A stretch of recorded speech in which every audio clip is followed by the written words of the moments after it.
इन अर्धवृत्तों का प्रयोग करके एक वृत्त बनाइए। अर्ध यानी कि आधा, तो अर्धवृत्त यानी कि आधा वृत्त। तो अगर आप एक वृत्त के दो हिस्सों को एक साथ ठीक तरीके से रखें तो आप एक वृत्त बना सकते हैं।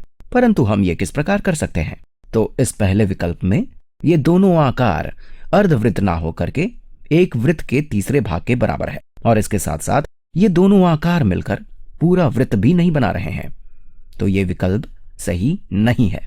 इस दूसरे विकल्प में दो अर्धवृत्त तो हैं, परंतु ये दोनों अर्धवृत्त मिलकर एक वृत्त नहीं बना रहे हैं, क्योंकि वे अपेक्षित तरीके से एक दूसरे के साथ नहीं रखे गए हैं, तो ये विकल्प भी एक वृत्त नहीं है।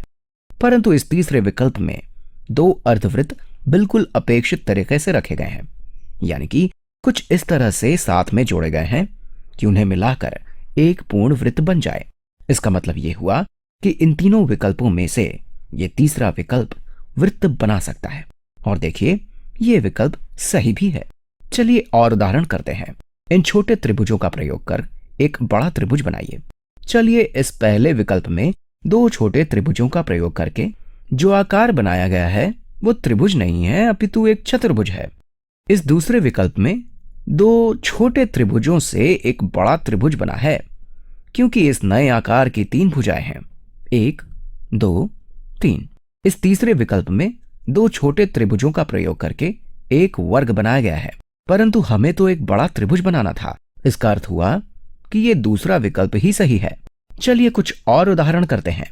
इन अर्धवृत्तों का प्रयोग करके एक वृत्त बनाइए। इस पहले विकल्प में दोनों अर्धवृत्त सतह वाली दिशा की ओर से नहीं मिल रहे हैं, तो ये आकार एक वृत्त नहीं है, ये तो कुछ और ही तरह का आकार है। देखिए ये एक वृत्त है, क्योंकि यहां पर दोनों अर्धवृत्तों को बिल्कुल ठीक तरीके से रखा गया है, और इस तीसरे विकल्प में दोनों अर्धवृत्त मिल भी नहीं रहे हैं। इसका अर्थ यह हुआ कि यह दूसरा विकल्प ही सही है। अगला उदाहरण देखते हैं। इन छोटे आयतों का प्रयोग करके एक बड़ा आयत बनाइए। इस विकल्प में दोनों छोटे आयत एक के ऊपर एक नहीं है, तो बड़ा आयत नहीं बन रहा है। इस विकल्प में बड़ा आयत बन रहा है, और इस आकार की 1, 2, 3, 4 भुजाएं भी हैं, तो ये सही विकल्प है। ये वाला आकार तो आयत की तरह दिख ही नहीं रहा, ये कुछ और ही आकार है। तो मैं इस दूसरे विकल्प का चयन कर रहा हूं, और देखिए ये विकल्प सही है।